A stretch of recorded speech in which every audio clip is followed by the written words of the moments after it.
En febrero 23, 1945, se tomó una foto de un momento que para siempre vive en la historia de los Estados Unidos. Y es una fotografía que le dicen icónica, es una fotografía, otros dirían clásica, que representa todo el esfuerzo de una nación para intervenir en un problema mundial, para poder traer un poco de estabilidad, aunque pareciera que lo que se hizo era crueldad. Esta fotografía se tomó en una pequeña isla en Iwo Jima, cuando la Segunda Guerra Mundial estaban peleando contra Japón. Japón era un imperio. Y en estas islas al sur de Japón, que es el océano para nosotros mirándolo el Pacífico, lo que llamaron las guerras del Pacífico o las batallas del Pacífico, este grupo de soldados habían estado en batalla y estaban peleando y habían logrado tomar terreno y empezaron a levantar esta bandera. Y al levantar esta bandera estaba un fotógrafo al pie de ellos para tomar esta foto sin planearlo. Pero esta foto significa un momento de transición en un conflicto mundial. Al inicio los Estados Unidos no quiso entrar o envolverse en la Segunda Guerra Mundial. Europa estaba consumido por el dolor de la guerra. Alemania estaba dispuesto a conquistar el mundo. Había ya atropellado, y cuando digo atropellado, ya había conquistado y controlado Polonia y otras partes de Europa. Estaba ya atacando Inglaterra.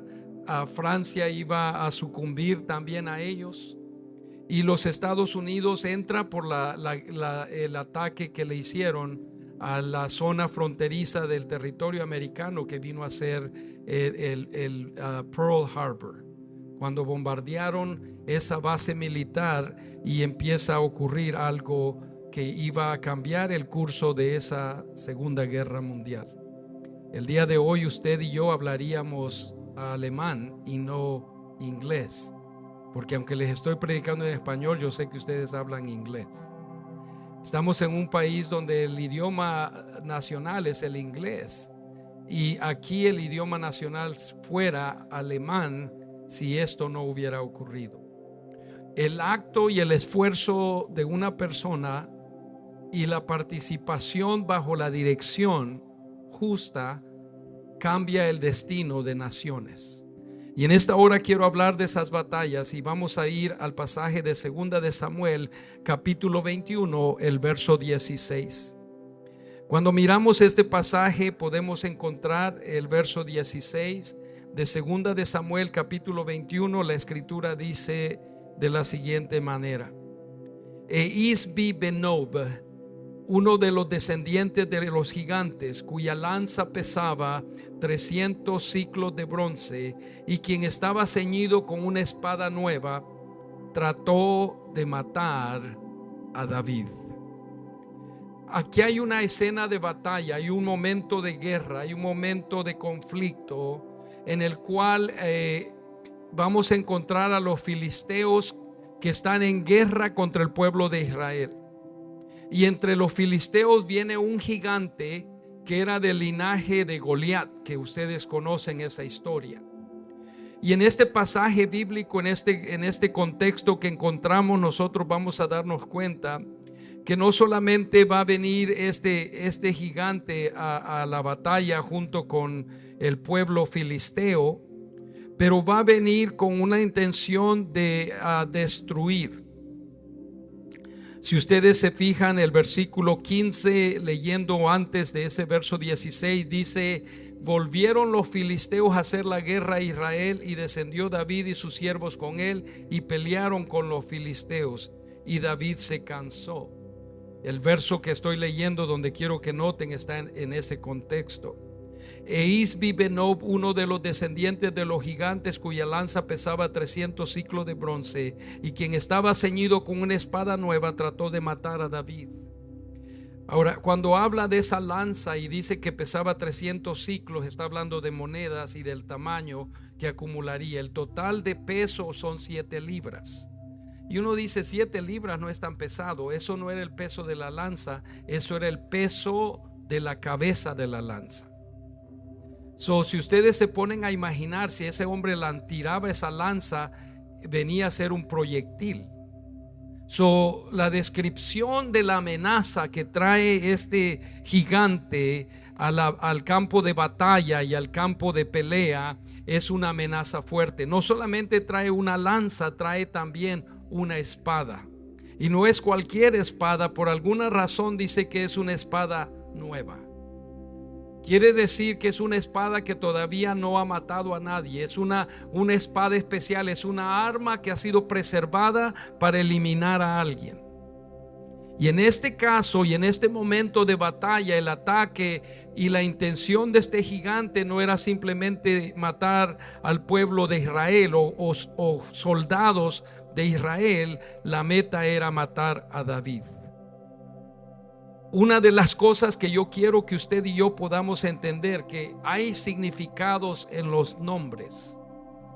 Y el nombre de usted, nuestro padre, en la cultura latina, la costumbre fue por muchos años de ir al calendario.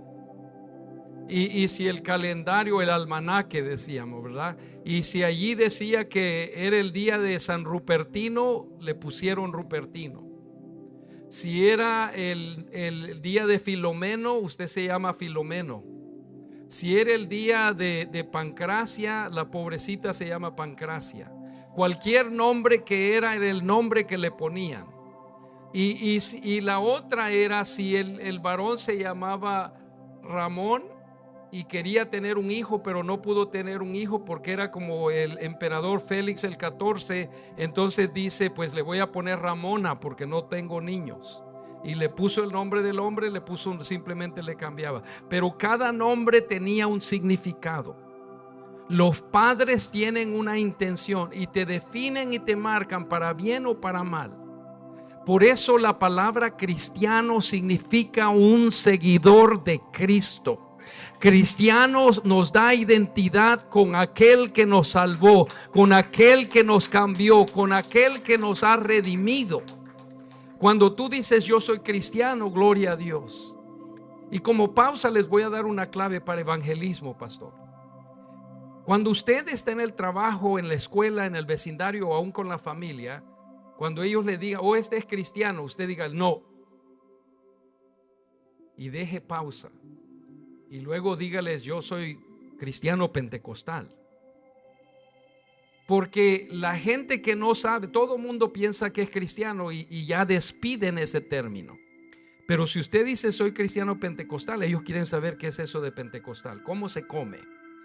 ¿Con curtido o con salsa? ¿Con chile o sin chile? ¿Con frijoles negros o con qué? ¿Con chipilín o con qué?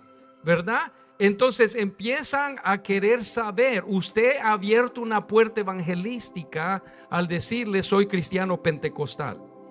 Cada palabra define y tiene significado. Debemos de ser sabios para poder llevar adelante el mensaje del evangelio. En este texto nosotros encontramos que hay esta situación que quiero describirles. ¿Y qué es lo que hay en el nombre? El nombre David quiere decir amado. Si tu nombre es David, tú eres una persona amada. Si tu nombre es Marta, es una dama. Eso significa. Si tu nombre es Raúl, es un consejero. Cada uno de nosotros, si tu nombre es Josué, tu nombre es Jehová salva. Si tu nombre es Natán, como nuestros 2 hijos, los nombres que les estoy dando, es regalo de Dios. Cada nombre tiene un significado, y si usted no fue intencional y le dieron un nombre que no quedaba, pues dele gracias a Dios porque ahora es cristiano. Amén. Pero fíjese, David significa amado. Isbi-Benob significa el que mora en Nob o el que mora en las montañas. Quiere decir que este hombre, cuando usted vive en una zona plana, una planicie, la transportación es fácil. Cuando usted vive en la sierra, tiene que ser más fuerte porque el terreno que usted atraviesa no es fácil. usted tiene que estar en una condición física mejor. Y este hombre, este gigante, era un hombre de la montaña, era un hombre que era fuerte. Ahora va a salir otro personaje en la historia y va a ser Abisai. Y Abisai era uno de los soldados de David, y este es: mi padre es un regalo. Eso significa. Fíjese, este Abisai, aunque era el hijo de otro, vamos a ver que se preocupa por su rey. Lo que también quiero decirles, que en medio de las batallas de la vida no se trata solamente de usted que sufre, pero se trata del pueblo de Dios y de la familia en general. Porque si usted sufre, nosotros sufrimos. Si usted goza, nosotros nos gozamos. Por eso Pablo le decía a la iglesia: gozaos con los que se gozan, llorad con los que lloran. La celebración es de una, porque somos un pueblo unido, lavado con la sangre del Cordero. Cuando miramos la escritura allí en este pasaje en su totalidad, si puede ir conmigo y lo vamos a leer, el verso 15 al 17, para que vea la aparición de Abisai. Volvieron los filisteos a hacer la guerra a Israel, y descendió David y sus siervos con él, y pelearon con los filisteos, y David se cansó. E Isbi-Benob, uno de los descendientes de los gigantes, cuya lanza pesaba 300 siclos de bronce, y quien estaba ceñido con una espada nueva, trató de matar a David. Mas, me encantan estas conexiones, estas conjunciones que aparecen y nos conectan el texto. Mas Abisai, hijo de Sarbia, llegó en su ayuda e hirió al filisteo y lo mató. Entonces los hombres de David le juraron diciendo: nunca más de aquí en adelante, rey, nunca más de aquí en adelante saldrás con nosotros a la batalla, no sea que apagues la lámpara de Jehová. David ya era más viejo, ya no era el joven soldado valiente que mató a sus 10,000. Ya estaba más viejo, pero él quería ir todavía a la batalla. Y su soldado más joven, en este caso Abisai, con los demás le dijeron: ¿sabes qué? Tú eres muy importante, tú eres el rey, tú eres el principal aquí en medio de todo esto. Nosotros podemos pelear y tú tienes que dirigirnos. Y yo no sé cómo puede conectarse eso. Es importante empoderar a las generaciones aquí. Y esto es lo que David estaba trabajando, o que tenía que trabajar en ello. Si ustedes se fijan, hay algunas partes importantes en este texto. Aparece la palabra volvieron. ¿Se acuerda? Voy a hablar a los varones mejor, porque con las damas me meto en problemas. Pero varones, ¿se acuerdan cuando miró a su esposa por primera vez? Usted no era el único que la estaba mirando, habían otros, y tuvo que competir. ¿Se acuerdan de eso? Algunos están confundidos, pero ¿se acuerda que usted tuvo que hacerse ver mejor? Usted quería ser el que cantaba mejor, el que se paraba más alto, el que hacía las cosas mejor, ¿verdad? Porque quería sobresalir, algo interesante. Entonces usted quería volver a poder conectar con ella en una llamada, en alguna visita, en algo. Volver quiere decir que ya hubo algo antes, ya hubo una conversación, ya hubo una mirada, ya hubo una llamada, ya hubo una oportunidad de algo. Dice volvieron, y luego está identificando a este pueblo de los filisteos. Los filisteos eran descendientes de Ham, de los hijos de Noé. De esa línea de Ham vienen los filisteos. Y yo estaba pensando, ¿habrán sido estos descendientes de algún otro pueblo que Dios había ordenado que fueran eliminados? Y descubrí que no. Estos venían de otro lugar, pero fueron unos que escarnecieron mucho al pueblo de Israel. Pero ellos llegan y dicen que llegan a la guerra. David está con sus siervos o sus guerreros, y vienen y pelean con ellos. Y al entrar en medio de todo esto, lo que quiero que podamos mirar en primer lugar es esta palabra de volvieron. En primer lugar, y si nos llevas allí, hermano, a esta diapositiva donde dice uno, los enemigos, siempre. Quiero que noten, correcto, noten aquí, los enemigos siempre estarán prestos a batallar en contra nuestra. Y una de las cosas que a veces olvidamos y decimos, el diablo me hizo. El diablo no te puede hacer nada. Tú eres el que rindes la batalla o tú ganas la batalla. Tenemos estos tres enemigos: Satanás, el pecado y el mundo. Y el mundo no es el vecino, el mundo no es la gente a tu alrededor, el mundo no son tus compañeros de trabajo, son los sistemas que ellos han abrazado, los valores que ellos realzan y abogan, que son los que tú tienes que rechazar, no a la persona, pero sus valores. Porque esa persona necesita ser alcanzada por Dios, a pesar de los valores que tiene hoy. Si nosotros no nos podemos acercar a ellos, no vamos a poder alcanzarlos para Cristo. Pero Satanás es el enemigo número uno, luego el pecado. Cristo vino para darnos victoria sobre el pecado. Él nos ha dado el Espíritu Santo para que nos pueda ayudar, para que camine con nosotros. Cuando los discípulos se entristecieron sabiendo que aquel compañero, aquel líder de él, aquel rabino se iba a ir después de 3 años y medio, estaban tristes. Y Jesús les dice: no los voy a dejar huérfanos. Enviaré el Consolador. Enviaré el Paracletos, aquel que va a estar con ustedes. Cuando el pastor no puede estar, yo siempre estoy, dice Dios. Cuando el líder no puede estar, yo siempre estoy. Cuando el esposo no puede estar, el Espíritu Santo siempre está. Cuando tú crees que estás solo, nunca estás solo. Dios está contigo. Pero quiero que puedan entender esta idea de volver. Los filisteos volvieron porque si nosotros, y este es el segundo punto donde quiero enfatizar este concepto de volver, las batallas que tú no peleas, las van a pelear tus hijos. Las batallas que tú no ganes, tus hijos van a tener que volverlas a pelear. En otras palabras, a veces nosotros decimos: yo les doy ejemplo a mis hijos. Sí, pero hay conductas en ti que tus hijos están mirando. Y si tú no vences esas conductas hoy, tus hijos las van a repetir y ahora ellos van a tener que vencerlas sin saber que se pueden ganar. Las batallas que tú no peleas las van a tener que pelear tus hijos. Por eso Dios te ha puesto a ti como cabeza del hogar, varón. Él te ha puesto ahí no para que seas perfecto, pero para que seas diligente, para que seas esforzado. ¿Se acuerdan? Gedeón estaba escondido porque tenía temor de que estaban llegando a robarles todos los víveres.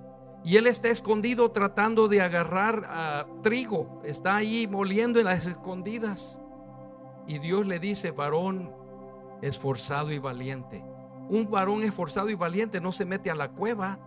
Un varón esforzado y valiente no se esconde porque el enemigo está llegando. Un varón esforzado y valiente no huye. Pero Dios sabía el potencial que había en él. Y por eso lo busca. Y en la cueva le dice: varón esforzado y valiente. Porque Dios, a pesar de donde te encuentres, Él mira el potencial en ti. Porque tú puedes ser el líder que Él desea. Esta iglesia necesita varones que se paren listos, preparados para servir. Yo entiendo, oigo una y otra vez familias que dicen: yo pensé que América era diferente. Pensando en Carlos Herrera, porque llegando a San Salvador uno mira un montón de graffiti por todas partes, en algunas colonias, ¿no? Con todo eso de que hubo las pandillas, y uno piensa: voy a llegar a los Estados Unidos, va a ser todo bien limpio, todo bien hermoso. Y yo pastoreé en Oakland. Oakland es el tercer mundo. Allí hay homeless, indigentes por todas partes, basura por todas partes, graffiti por todas. Parece uno que estuviera en un país menos desarrollado que los del tercer mundo a veces. Porque en este país también hay crimen, en este país también hay mucha injusticia, en este país hay de todo. Y aquel que viene y quiere prosperar va a tener que trabajar arduo, porque es bien caro en este país, sobre todo en este estado. Pero aquí Dios te ha traído. Y tu confianza debe de estar puesta en Dios. Si tú caminas recto delante de Dios, Dios va a tomar cuidado de ti y de tu familia. El llamado es que tú pelees tu batalla, sé responsable, cuida de tus hijos, cuida de tu hogar, cuida de tu familia, y Dios va a tomar cuidado de lo demás. Cuando ustedes miran ahí en 2 de Samuel capítulo 19, si bajamos para allá del 8 al 11, dice así: y todo el pueblo disputaba en todas las tribus de Israel diciendo: el rey nos ha librado de mano de nuestros enemigos y nos ha salvado de mano de los filisteos. ¿Por qué decía volvieron los filisteos? Porque David ya los había vencido antes. Pero se levantó Absalón en contra del papá y David tuvo que huir y abandonó su lugar por un momento. Pero después David regresa y están hablando el sacerdote y está hablando los líderes diciendo, dice: hablad a los ancianos de Judá y decirles: ¿por qué seréis vosotros los postreros en hacer volver el rey a su casa, cuando la palabra de todo Israel ha venido al rey para hacerle volver a su casa? El pueblo de Judá estaba todavía en espera, inactivo, sin entrar a la batalla y entender que el líder que Dios llama, a ese líder tú apoyas. Y tú sirves con ese líder porque hay una batalla que pelear y no podemos estar distraídos. La iglesia que se enfoca en sí solamente pierde la oportunidad de alcanzar a aquellos que están afuera, que es la comunidad que Dios les ha puesto. Tercer lugar, si ustedes miran en la frase aquí, dice que David se cansó. No debes pelear las batallas solo. Y además debes conocer tus limitaciones. Cuando David fue a la batalla con los filisteos, él llevaba a sus siervos, él llevaba a su ejército, y entre ellos estaba Abisai. Y estaba mirando a su jefe, estaba mirando a su rey. Él peleaba, pero estaba mirando, y él miró que este gigante vino a pelear contra su rey. Abisai pudiera haber dicho: no, yo tengo que hacer esto. No, él fue y intervino para proteger a su propio rey y para poder intervenir, porque el rey se había cansado. El pastor se cansa. El pastor es humano. El pastor se esfuerza, pero también tiene limitaciones. Tú tienes que llenar los vacíos de esas limitaciones. Tú varón, tú dama, ustedes familias de la iglesia. Esta es la iglesia, este es el cuerpo de Cristo donde ustedes son partícipes. Apoyen, respalden, inviertan sus vidas en el servicio dentro de este lugar. No debes pelear las batallas solo, y además reconoce que hay limitaciones. Pero a pesar de esas limitaciones, al trabajar unidos, Dios va a glorificar su nombre. ¿Por qué? Porque estaban derrotando a otro de los muchos gigantes que iban a ser derrotados, de los descendientes de los filisteos. Número 4, quiero que sepas, el verso 16 dice que Isbi-Benob, uno de los descendientes de los gigantes, cuya lanza pesaba esos 300 ciclos de bronce y quien estaba ceñido con una espada nueva, trató de matar a David. El intento del enemigo siempre va a ser descapacitarte para que tú hagas lo que Dios te ha llamado a hacer.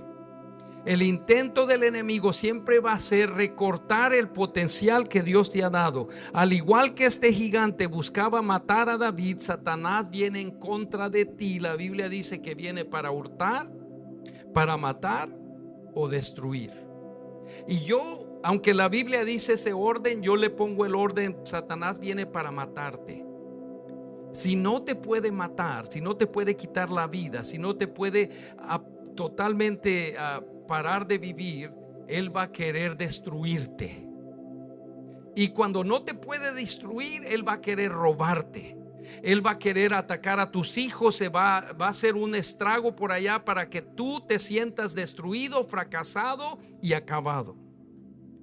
En este pasaje bien claro el contraste entre la obra de Satanás y la obra de Dios. En Juan 10:10, Satanás ha venido para hurtar, matar y destruir, pero yo he venido, dijo Jesús, para dar vida y dar vida en abundancia.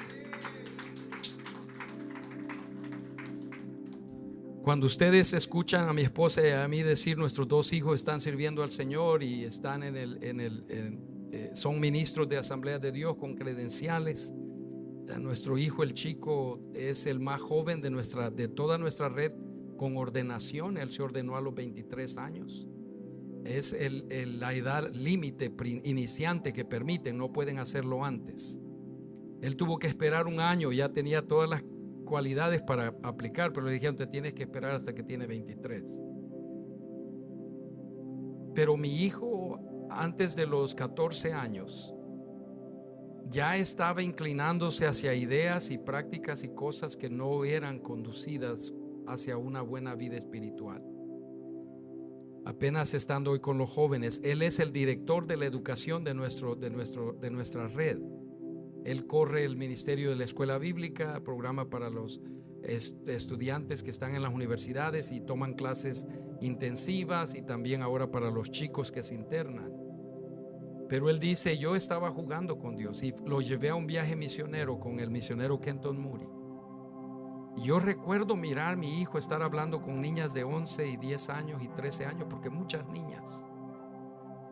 Y él dice que él no entendía cómo, estando en tanta pobreza, estas niñas, su fe era real con Dios. Y él le dijo a Dios: yo quiero conocerte a ti, que ellas conocen. En uno de los servicios de este viaje misionero, Dios lo tocó. La vida de él cambió totalmente, radical. Ahora, mi hijo mayor le tocó darse de golpes de cabeza más largos. Él salió de casa, se fue a la universidad. Según la idea de él era huir del techo pastoral y poder hacer lo que él quisiera. Hizo lo que quiso. Vivió una vida desenfrenada, se puso a vivir con su novia y finalmente le estábamos orando porque sabíamos que esa muchacha no era la persona con la que él debía estar. Dios contestó nuestra oración y rompieron, pero él seguía en su mismo caminar. En momentos de crisis donde ya él se ha juntado con quien ahora es su esposa, y el tener crisis financiera, él quiere regresar a casa, porque ¿dónde más va a ir? Y yo le dije: tú regresas, pero aquí hay reglas. Y él regresó a casa y ya tuvieron una niña, mi nietecita mayor, y dice: yo quiero que ella crezca y no vamos a hablarle de Dios, que ella escoja qué va a creer. Le digo: mientras vivas en mi casa, mi esposa, que pasa tiempo con ella, le va a hablar de Dios y le va a cantar de Dios y va a adorar a Dios. Yo sabía que Dios estaba tratando con él, y en una cosa de unos 2 años después de eso, él hizo una vuelta total. Ahora creo que es más conservador que yo. Dios ha hecho cosas grandes en él. Un gran papá, ama a sus 3, son nuestros 3 nietos que tenemos, son de él. Pero hubieron momentos que yo le dije a Dios: Dios, ¿qué hice mal? ¿Dónde fallé? Y hubieron años, no 1, no 2, más, que esa fue mi oración a Dios. Y Dios me dijo: ya para, tú no hiciste mal, Él ha escogido, pero yo estoy haciendo algo. Y al igual que este gigante buscaba matar a David, Satanás quiere matarte. Y como él no me ha podido destruir, desde mi infancia Dios ha ido preparando mi vida, y han habido gente que ha derramado mucho en mí. A pesar de que no crecí con papá, solo mamá nos crió, a pesar de todas las situaciones y circunstancias, Dios siempre me cuidó, y Satanás no ha podido hacerlo conmigo. Ha tratado de destruirme y no lo va a lograr, porque yo sé con quién estoy parado. Y es lo mismo que tú puedes hacer. Aunque vengan los gigantes que vengan a la batalla, tú tienes que agarrarte de Dios. No puedes estar en la melancolía del momento. Está bien, porque somos humanos y sentimos, pero más grande es aquel que está en nosotros que aquel que está en el mundo. Es la promesa de Dios. Si notan en el verso 17 dice: mas Abisaí, hijo de Sarbia, llegó en su ayuda e hirió al filisteo y lo mató. Entonces los hombres de David le juraron diciendo: nunca más de aquí en adelante saldrás con nosotros a la batalla. Tu fidelidad a Dios y tu servicio al pueblo traerá apoyo y defensa para ti. Si tú eres fiel a Dios, Dios va a traer personas alrededor de ti que van a hacer lo que es imposible. Cuando tú no entiendes y tú no sabes, pero eres fiel a Dios, Dios trae estas personas y te van a apoyar. El pastor prepara gente y prepara líderes. Nosotros quisiéramos a veces pensar que estas son nuestras ovejas, son ovejas de Dios. Pero ¿sabe lo que Dios está haciendo? Te ha traído bajo el cuidado pastoral de un líder para que tú te formes y puedas desarrollar y avanzar y venir a ser aquel cristiano que Dios quiere que seas. Y si lo haces, muy probable Dios te va a mover a otro nivel. Y luego a otro nivel, así como Abisaí. Él no siempre fue soldado en ese círculo de David. Tiene que haber sido un soldado de todo el grupo. Pero conforme se fue avanzando y desarrollando para que éste interviniera y pudiera atacar a un gigante, no era cosa fácil. Pero se atrevió y vio la necesidad. Si tú miras necesidad en la iglesia, es porque Dios te está haciendo ver esa necesidad y tú eres la respuesta a esa necesidad. Si tú miras al pastor y le dices: pastor, aquí debería de haber esto y lo otro. Bueno, tú miraste eso, quiere decir que Dios te está inquietando. Vas a tener que regresar a casa, escarbar allí donde has escondido el tesoro y traerlo para la obra del Señor. Y no siempre tiene que ser dinero, aunque quizás algunos de ustedes por ahí esté escondido. En las iglesias me han dicho: pastor, compré un terrenito allá y qué tan grande, son como 20 manzanas. Y le digo: pues yo jugando, ¿qué tan grande es eso? No, no es tan grande. Y cómo no, sí está un poquito ya grande. Y estoy construyendo mi casita y allá me voy a jubilar. Ya enterré varios de ellos, porque muchos de ellos nunca regresan, pero allá enterraron el tesoro. Y Dios quería que lo invirtieran en el reino de Dios aquí, porque aquí les trajo Dios. Aquí los ha traído Dios. A veces estamos soñando donde vamos a estar y no vivimos el momento donde debemos de vivir. Hemos tenido, imagínense por un momento, yo crié 2 varones. Hicieron de todo. Recuerdo un día yo llego de la iglesia, ellos tienen entre unos 8 y 10 y 11 años, se llevan 2 y medio. Habían salido una de esas de las tortugas ninja y andaban ellos eran tortugas ninjas y se agarraban en los sofás, se ponían a luchar. Mi abuela tenía como unos 8 años de haber muerto. Me había regalado una mesa de una piedra negra y debajo estaba como un puma que detenía, era lo que sostenía esa mesa. Pues saltaron arriba de la mesa, uno a cada lado, y la partieron en mitad. Ellos, yo no sé cómo le hicieron, la habían medio levantado y la habían dejado que no se notara. Y ellos pensaban que papá iba a llegar y no iba a notar. Yo cuando llegué fue lo primero que miré y dije: Joshua, Nathan. Y bajan los dos. ¿Qué pasó aquí? ¿Dónde? Ellos no habían hecho nada. Hay cosas que a veces nosotros pensamos que nadie va a saber, pero se saben, se van a descubrir, van a salir a luz, tanto lo bueno como lo malo. Y a veces son cosas que son hechas inocentemente, pero si las seguimos repitiendo, ya no son inocentes, son negligentes. Entonces Dios nos ha llamado. Si Abisaí miró que su rey estaba en peligro y él hubiera dicho: rey, estás en peligro, el rey quizás no hubiera sobrevivido. Pero en lugar de avisarle, dice que él intervino. Él llegó al momento. Sus pastores tienen necesidades. Ustedes los miran bien. Me encanta ver a esta pareja y me encanta ver el llamado ministerial en ellos. Pero yo sé que detrás de todo hay necesidades y hay cargas y hay preocupaciones. El pastorado no es fácil, porque uno labora y labora y labora y uno sabe que todo lo que hace no siempre se compensa. Y no estoy diciendo con dinero, con palabras de gratitud, con actos de aprecio, con respaldo más que todo. Si hay algo que un pastor desea, es un rebaño que se pare en la brecha con ellos. Y ¿sabe lo más lindo? El mundo natural nos lo enseña. Cuando nace una ovejita nueva, cuando nace un nuevo ser y lo pueden tener y ahora todos lo gozan.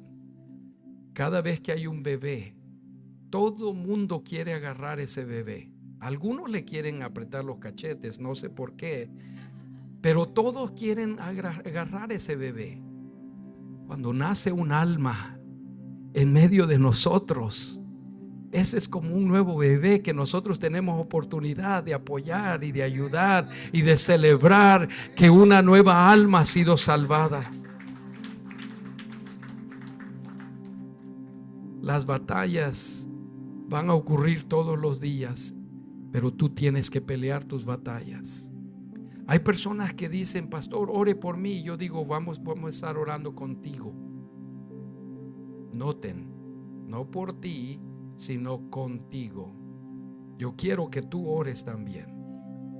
Hay personas que quieren que todo el mundo ore por ellos, pero ellos no oran. Están preocupados. Pero Dios nos ha dado las disciplinas espirituales de orar, de ayunar, de meditar, de memorizar la palabra, de adorar a Dios, de hacer vigilia, de estar en estos contextos espirituales.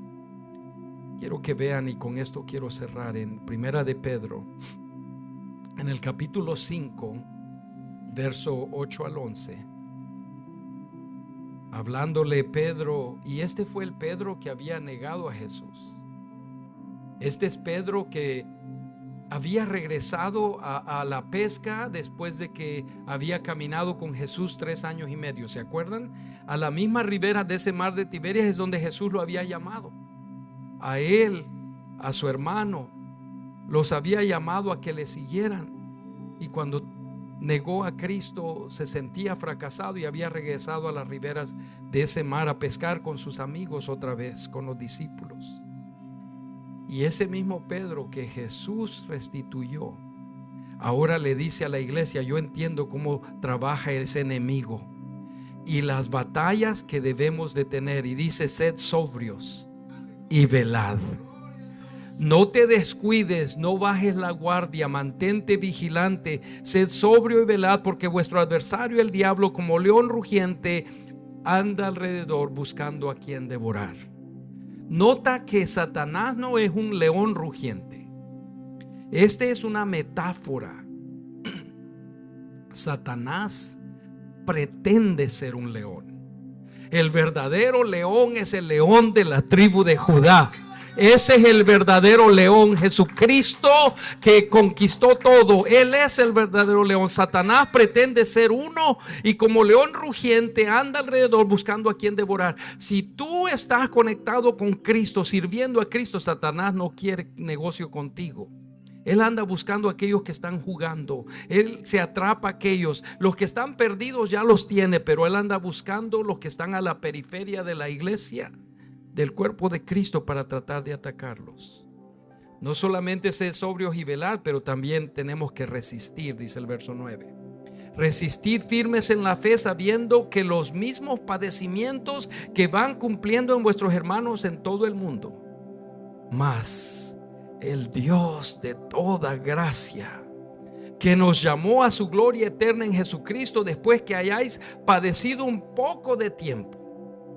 Si la batalla no es para siempre, Él mismo, el Cristo Jesús que te salvó, aquel Cristo que recibí de rodillas en un terreno, en una casa de piso de tierra, a los 12 años, con Roxana y con Ketty a un lado, los tres, y levanté mi mano y dije: te recibo, Señor, ese mismo, aquel que te salvó. No sé dónde estabas, no sé cómo fuiste, o no sé si creciste en la iglesia, pero ese mismo Dios, Pedro dice, Él te perfeccione.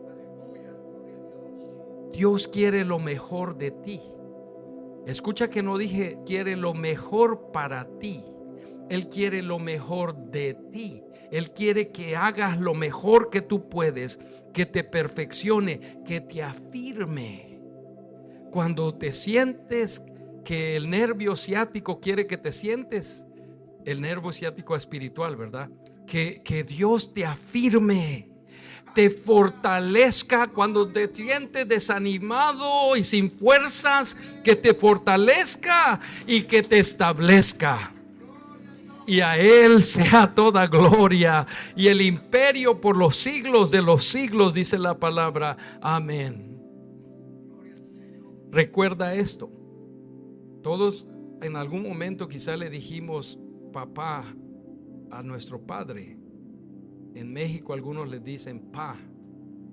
Y yo les voy a dejar esta palabra, pafe. Pafe, que Dios te perfeccione, que Dios te afirme, te fortalezca y te establezca. Dios te puede pafe. Él es el que te va a dar esto para que tú puedas ganar las batallas. Toda batalla la ganas con la ayuda de Dios, porque Él es el que está contigo. Él te perfecciona, Él te afirma, Él te fortalece y Él te establece. Yo no sé qué habrá pasado en la vida de estos soldados. Si regresamos a esta imagen, ¿qué habrá pasado con ellos? ¿Qué sucedió en sus vidas históricamente? Pero algo sí sé: ellos no levantaron una bandera, ellos levantaron una nación. Y al levantar una nación, ellos impactaron un mundo. Tú no estás levantando una bandera, tú estás levantando un mensaje. Y el mensaje es el mensaje del evangelio que Pablo dijo en Romanos 1, 16 y 17. Porque no me avergüenzo del evangelio, porque es poder y potencia de Dios para el judío primeramente y para el griego, todos nosotros. Ese poder, ese mensaje es el mensaje que tú y yo llevamos adelante. ¿Por qué no inclinas tu rostro? Es Dios quien nos pafe. Es Dios quien nos perfecciona, nos afirma, nos fortalece y nos establece en el evangelio. Y es el que está contigo en medio de las luchas, en medio de las batallas. Quizás tú le has dicho: Dios, esta lucha es muy fuerte. Esta batalla es muy difícil. No sé cómo ganar, no sé cómo batallar. Me siento cansado. Estoy agotado. Estoy abrumado. No tengo respuesta, no tengo recursos. Pero en esta mañana Dios te dice: yo te perfecciono. Yo te afirmo, yo te fortalezco. Yo te establezco. Pero tú tienes que pelear la batalla. Tú tienes que pelear la batalla. El Señor te recuerda: tú eres la clave en esta batalla. Tú eres el Abisaí que se puede levantar y pelear contra ese gigante que se ha levantado delante de ti. Si tú no peleas la batalla con ese gigante, tus hijos van a tener que pelear esa batalla. Hoy es el día, hoy es el momento. Puestos de pie todos, todavía con sus rostros inclinados y sus ojos cerrados. Dios te habla que Él te perfecciona, Él te afirma, Él te fortalece y Él te establece. Pero Dios también pide que tú pelees las batallas. Él te da las fuerzas, Él te da la ayuda, Él está contigo. Nunca te dejaré ni te desampararé. Pero tú tienes que pelear. Él te ha dado armas, Él nos ha dado armas espirituales, nos ha dado la palabra, nos ha dado la oración, nos ha dado el evangelio, nos ha dado el mensaje. Tú lo tienes, tú tienes acceso a Él. Y en esta mañana Dios dice: tú pelea, yo estoy contigo. Yo tengo victorias más grandes para ti. No te quedes satisfecho hasta donde has llegado. Avanza en el nombre de Jesús. Yo quiero en esta mañana, mientras sigo orando, si tú quieres y le dices al Señor: Señor, yo me comprometo contigo en esta mañana a pelear mis batallas. Yo me comprometo en esta mañana a pelear esas batallas que no he peleado. No había pensado de esta manera y estaba pensando y simplemente diciendo: Señor, ayúdame, pero tengo yo que entrar al campo de la batalla y vencer estos principios, estas actividades, estas actitudes, estos conceptos que he dejado que hagan habitación en mi mente, en mi corazón, en mi vida en esta mañana.